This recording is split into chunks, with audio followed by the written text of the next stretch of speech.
Hai sobat pencinta catur, welcome back to Eral Chess. Semoga kalian sehat dan sukses selalu pastinya. Amin ya robbal alamin.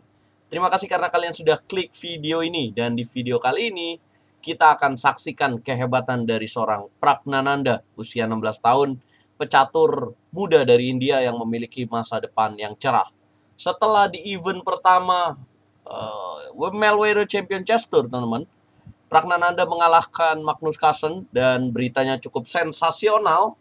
Nah, kali ini di konten ini kita akan saksikan bagaimana Praggnanandha menghadapi pecatur nomor 3 dunia, Ding Liren. Langsung saja, ini terjadi di turnamen yang masih berlanjut, yaitu Charity Cup Melweiro Champion Chess Tour. Ding Liren pegang buah putih, Praggnanandha pegang buah hitam. Sebelum itu, klik tombol subscribe dan nyalakan lonceng kalian biar RL Chess terus semangat. Ya, Ding memulai dengan kuda F3 dan dijawab D5, kemudian Ding G3 dan Prag jalan C5. Ding jalan gajah G2, Praggnanandha kuda C6. Kemudian D4, kuda F6, rokade E6 dimainkan oleh Praggnanandha. Kemudian putih C4, Praggnanandha pion D makan C4 dan Ding Liren pion D makan C5, teman-teman. Kemudian terjadi pertukaran menteri oleh Praggnanandha dan kemudian gajah makan C5, teman-teman, mengambil pion di petak C5. Nah, secara hitungan pion, maka hitam di sini unggul dengan 1 pion, teman-teman. Dan oh iya, opening apa sih yang mereka mainkan? Nah, kalau lihat dari evaluasi Stockfish, ini merupakan King Indian Attack variasi Prancis, French variation. Dan kemudian putih kuda BD2 dan didorong C3 oleh Praggnanandha. Dia tidak melakukan pembelaan terhadap pion C4. Apa yang akan terjadi jika hitam di sini memilih B5, maka putih kira-kira akan melakukan apa, guys? Maka putih akan melakukan jalan kuda E5, guys. Tepat sekali, memberikan kudanya gratis untuk mendapatkan benteng di petak A8.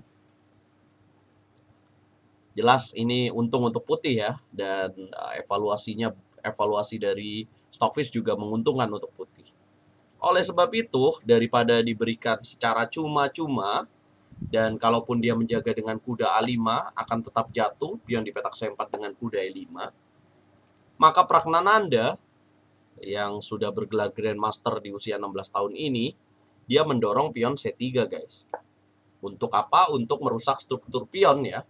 Karena bagus kalau misalkan pionnya saling berdampingan seperti ini. Dan dorong C3, maka jadi 2 pion yang kembali tidak menyatu ya, atau two pawn island. Dorong C3. Nah, itu sedikit informasi untuk edukasi catur, teman-teman. Setelah pion B makan C3, Prag jalan rokade, putih jalan kuda B3 ancam gajah, dan gajah ke petak E7. Nah, kemudian Ding Liren jalan kuda FD4 untuk membuka kekuatan dari gajah Fianchetto di petak G2. Prag jalan kuda makan D4. Nah, kemudian Ding Liren jalan pion C makan D4. Nah, kalau kita lihat database-nya, teman-teman, kalau saya buka database-nya, ternyata variasi dengan seperti ini kebanyakan hasilnya remis, teman-teman. Hanya partai terakhir di tahun 2019 antara Fachier berhadapan dengan Su Weasley dimenangkan oleh Fachier dengan permainan seperti ini. Nah, tapi lebih banyak ini remis, teman-teman. Nah, Praggnanandha melanjutkan dengan kuda D5, menutup kekuatan dari gajah Fianchetto petak G2 dengan tujuan untuk pengembangan gajah putihnya. Kemudian di sini Ding Liren gajah D2, mencegah ya. Kuda C3 juga untuk mengaktifkan benteng di petak A1. Ya, Prag jalan F5, mencegah putih M4. Kemudian putih kuda A5, seolah tidak memberikan kesempatan untuk Praggnanandha mengembangkan gajah terangnya, guys. Itulah kalau Grandmaster tuh dia never give a chance ya to opponent gitu. Dia nggak pernah berikan kesempatan gitu. Jadi dia walaupun tanpa menteri di sini tetap melakukan langkah-langkah kuncian, teman-teman, untuk tidak bisa berkembang nih buah lawannya. Nah, Prag jalan B6, ancam kuda, dan kuda C6 masuk, ancam gajah. Kemudian gajah F6, dan di sini Ding jalan A4. Coba dobrak dari sayap menteri, Praggnanandha mengeluarkan gajah terangnya. Ya, kemudian gajah makan kuda di petak D5, kemudian pion E makan D5 dan kuda E5. Nah, apa yang dimau oleh Ding Liren? Ini evolution bar-nya slightly better for white atau unggul tipis untuk putih. Dan cukup ngerti sih kenapa, cukup dapat dipahami ya kenapa dia memilih gajah makan D5. Karena di sini dia coba mendobrak dengan A5, kemudian benteng C1 geser dan gajah B4 untuk bisa gajah C5 seperti itu kan. Ya, prak jalan gajah 6, ancam pion di petak E2, kemudian jalan raja F1 ding. Ya, prak jalan benteng FE8, ancam kuda dan dijaga dengan pion F4, menguatkan posisi kuda di petak E5, dan kemudian prak jalan benteng SE8. Coba ambil jalur C, raja E1, dan prak jalan gajah C4. Masuk gajahnya benteng DB1, Ding Liren, coba dobrak A5, dan benteng AB8. Kemudian benteng B2 Ding Liren, prak Nananda A6, pelan-pelan menyusun, putih gajah B4, hitam B5. Mendorong, dan gajah D6 ancam benteng, benteng ke petak A8. Ya. Kemudian jalan A5, Ding Liren, dan benteng D8 prak Nananda, gajah C5, benteng AC8, raja D2. Nah, ini udah masuk ke fase endgame ya. Dan Ding Liren mulai membawa rajanya untuk bergerak di sini. Dan yang jadi pertanyaan, gimana putih membongkar ya, mencari sebuah keunggulan di sini. Karena kalau bisa dibayangkan, kalau misalkan putih bisa memplot kudanya di sini mungkin enak ya. Mungkin bisa kuda F3, kuda 1, kuda C2, dan kuda B4 seperti itu. Ya, tapi Praknananda juga tidak mau putih menyusun seperti itu, dan selanjutnya dia langsung dobrak dengan G5 guys. G5 raja C3 dan H5 prak E3 dan raja G7. Nah, malah justru Ding Liren menempatkan rajanya di petak B4 ya. Dan secara evolution bar 32 langkah ini masih seimbang. Ya, benteng H8 Praknananda coba dobrak dari jalur H, H3, G4 dan benteng H2. Ding Liren menunggu, kemudian gajah makan kuda, dan Ding Liren pion F makan gajah di petak E5. Gajah D3 mendapatkan tanda tanya dan tanda seru, yang berarti itu langkah yang kurang tepat. Kemudian dijawab juga bukan langkah yang tepat teman-teman, tapi Ding juga melakukan langkah yang kurang tepat. Nah, mungkin Sobat RL Chess bisa menjawab ya puzzle ini. Kira-kira langkah yang tepat harusnya apa sih guys di posisi ini teman-teman. Ya, kita menganalisa ya, supaya kita bisa mengambil ilmu nih dari partai Grandmaster ini. Iya, harusnya di sini makan pion G4 dulu ya. Makan, jika dimakan dengan pion H, maka benteng menumpuk, benteng A H1. Nah, coba dobrak kalau misalkan makan, dan apabila benteng adu lagi mungkin, maka makan, dan dorong E6. Karena putih punya keunggulan di sini, dan dia bisa masuk rajanya ke petak C5. Kita tahu bahwa gajah E7-nya menggaris apabila pion B5-nya akan masuk, teman-teman. Maka di sini lebih unggul untuk putih. Nah, bagaimana jika dimakan dengan pion F, maka di sini putih akan dorong E6. Jadi pada intinya membuka kekuatan dari bentengnya ini ya. Karena ini ada pion promosi bagi Ding Liren.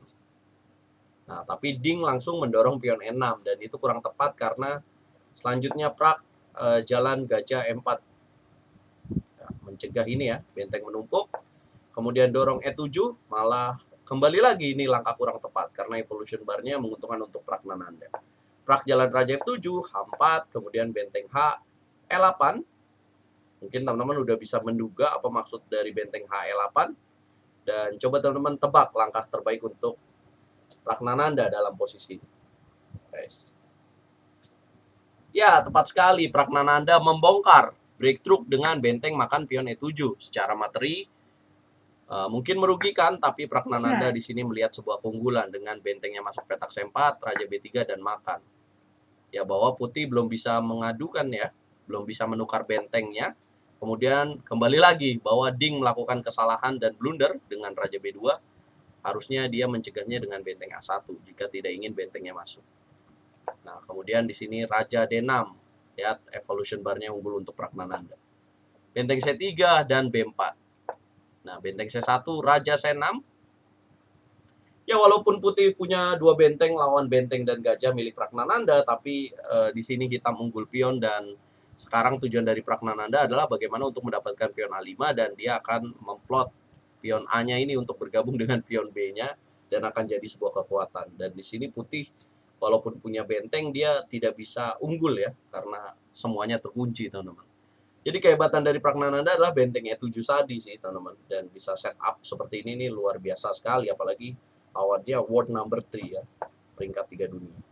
Ya, Ding benteng D2 melanjutkan Raja B5 dan benteng DD1. Nah, ini kesalahan kembali dilakukan oleh Ding, dan kemudian gajah F3, benteng F1, ya Prak jalan makan pion A5, benteng makan benteng, pion D makan C4, D5, dan langkah kunci dari Pragnananda adalah mendorong pion C3. Dan di sini Ding menyerah dengan waktu dikurang 1 menit, dan Pragnananda tinggal 29 detik. Kenapa Ding menyerah, guys? Kira-kira apa yang akan terjadi? Semisal dia menjalankan Raja ke petak C2, apa yang ingin dijalankan oleh hitam? Ya, gajah E4. Apabila Raja B3, maka makan kembali. Raja C2, maka akan gajah E4. Raja B3, kira-kira bagaimana? Dia akan jalan Raja B1 untuk dorong pion A5 dan A4. Ada 3 pion bebas, dan itu berbahaya. Apabila putih benteng A1, maka akan A5 tetap. Ya, walaupun setelah mendorong A4 dimakan dengan benteng ya, maka Pragnananda bisa pengorbanan gajah C2 makan dan akan menjatuhkan benteng di petak A4. Well, teman-teman, gimana nih atas hasil kemenangan dari Pragnananda ya? Ini turnamen yang diadakan secara online. Kalau teman-teman mau tahu turnamen ini, bisa lihat kontennya di YouTube RL Chess, karena RL Chess sudah upload video tentang turnamen ini. Dan berkat kemenangan ini juga sensasional banget, teman-teman. Gimana komentar kalian tentang performa Pragnananda ya? Ini udah nggak malu-malu lagi, teman-teman. Udah pernah ngalahin Magnus dan sekarang mengalahkan world number 3. Tinggal mengalahkan Alireza aja nih, maka nomor 1, 2, 3 dunia udah dibantai dengan Pragnananda ya, teman-teman. Luar biasa sekali. Dan ini standingnya hari kedua dari babak ke-5 sampai babak ke-8. Lee Kwang Lim masih memimpin dengan 20 poin. Ya.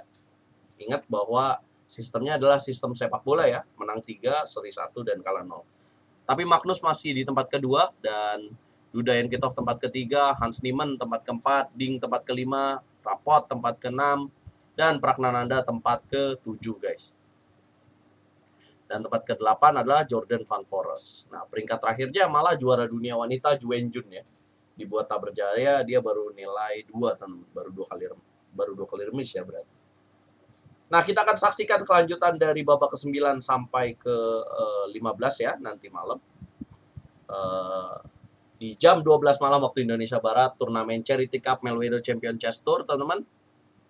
Yang pasti udah bisa bilang ya, bahwa Pragnananda ini punya masa depan yang cerah dari percaturan India. Apalagi Olimpiade Catur Dunia akan diadakan di Chennai. Nah, apakah Pragnananda akan menunjukkan kemampuannya? Kita akan saksikan. Dan apakah Pragnananda akan lolos ke babak 8 besar dari turnamen Charity Cup Melwedo Champion Chess Tour? Layak untuk dinantikan performanya nanti malam, teman-teman. Like kalau kalian suka video ini, dislike kalau kalian suka, dukung terus RL Chess biar semangat bikin konten. Catur yes, Indonesia, Jaya bosku. Pragnananda nih bos. Senggol dong.